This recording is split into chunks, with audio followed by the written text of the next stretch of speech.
Henley Partners, a world-renowned investment immigration consulting firm, estimates that about 10,000 millionaires will move out of China in 2022, taking with them about US 4.8 million per capita and a total of US 48 billion from China. The loss will be the second largest in the world after Russia. Hong Kong is expected to lose 3,000 millionaires by 2022.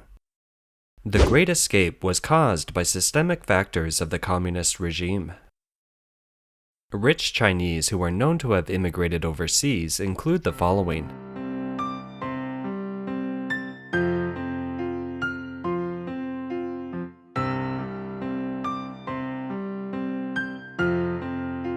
According to a US-based China expert, the CCP, or the Chinese Communist Party, is now emphasizing the need to strengthen state-owned enterprises by pushing back on private enterprises. They see the private sector as a threat to the Communist Party's public economy and will eventually decide to use violence to suppress the wealthy groups. This is the main factor for the riches leaving China. He said, to strengthen the regime's security, the CCP began a regulatory storm to rob private giants such as Alibaba. It has in fact completely disrupted the market economy. The Communist Party also promotes common prosperity, using laws and taxes to squeeze the rich people, including the middle class. It makes the entire wealthy and middle class feel an unprecedented sense of fear that their property security is no longer guaranteed. The CCP's zero-COVID lockdown scares away the rich. Bloomberg said that Shanghai's lockdown has left a psychological trauma for many people. Many rich people feel that future situations will be harsher, so they try to leave when they can. Mainland netizens estimate that at least 3,000 to 5,000 people have fled from Shanghai. A legal expert at the China University of Political Science and Law said that all of China was like a dangerous wall that could collapse at any moment, and everyone who can and wants to leave should as soon as possible. He said, "This reflects a cruel reality. That is, the storm is about to come. Through the dynamic zero-COVID policy, many people have experienced the various negative impacts and damage brought by the CCP's authoritarian dictatorship to social life. They see no hope and feel that if they stay in China, they would become lambs to the slaughter sooner or later." Sumi, a Shanghai-based immigration consultant, said that clients who had been hesitant to immigrate have finally made up their minds due to the extreme epidemic prevention and control measures from the Chinese government. Mr. Hu, a 46-year-old owner of an upscale restaurant in Shanghai, recently sold his shareholding of about 20 million RMB. He hired an immigration lawyer and wealth management consultant, hoping to leave China with his money. But it has been more than a month since Mr. Hu submitted his visa and passport renewal applications, and he has not received a reply. "Can you imagine?" he said. "In this most developed city in China, I almost starved to death when the lockdown started in the city. I'm very sad, and it's time to go." Factors behind the escape of wealthy people's assets. A large number of wealthy people who have fled have generally transferred their assets abroad through overseas investments, property purchases, or offshore trusts. According to an annual report by the American National Association of Realtors, Chinese buyers remain the #1 foreign buyer in the U.S. for residential sales at $6.1 billion, with nearly 60% of Chinese buyers buying in full cash.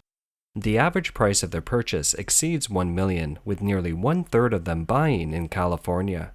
Shay Tian, a professor at the Aiken School of Business at the University of South Carolina, said that in fact, not only in California, but also in the eastern part of the U.S., in places like New Jersey, New York, Connecticut, and Vancouver, Canada, there were many Chinese buying houses with cash. He said, these funds are often made up of the gray incomes of corrupt officials or officials who use their power for personal gain. For example, a village bank with RMB 40 billion in deposits used 20 billion to bribe senior Communist Party officials, all of whom were members of the Politburo Standing Committee or their families, and another 10 billion to bribe local government officials, leaving only a few billion behind. In the end, there was no way to pay off the 40 billion in deposits. After these corrupt officials got the money, many of them transferred the money overseas through fake investments via an underground money market. Communist officials feel the crisis. It will be more difficult to move assets out of China. As is widely known, people in the CCP system have long realized that there is no future for the Communist Party. Many high-ranking officials and wealthy people have already moved their wives, children, and assets overseas. They are known as naked officials. They can leave this sinking ship with a flight ticket as soon as there is any sign of trouble.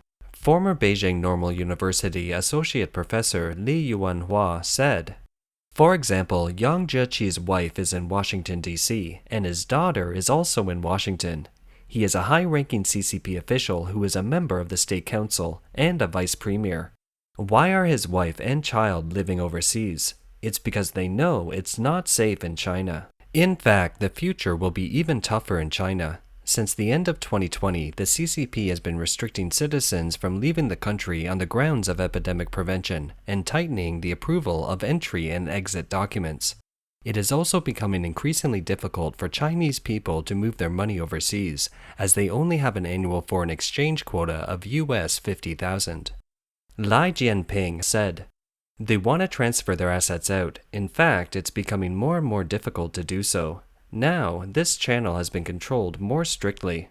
In the future, I'm afraid that it won't be easy to transfer assets out of China, even if it's 100% legal and legitimate." The fleeing wave will accelerate the social crisis in China. Tang Jingyuan analyzed that in the short term, the concentrated migration of wealthy groups will take away a large amount of wealth in a very short period of time. The rapid transfer of foreign assets in the short term will have a direct impact on the CCP's foreign exchange system. It endangers and even shakes the foundation of China's foreign reserve.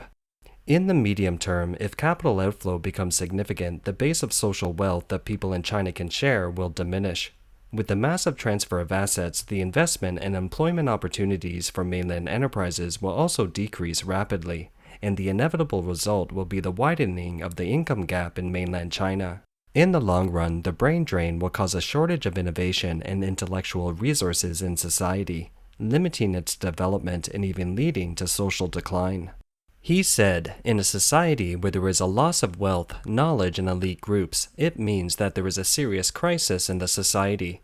The departure of the backbone of society, in turn, contributes to the acceleration of the social crisis so that it will form a vicious circle.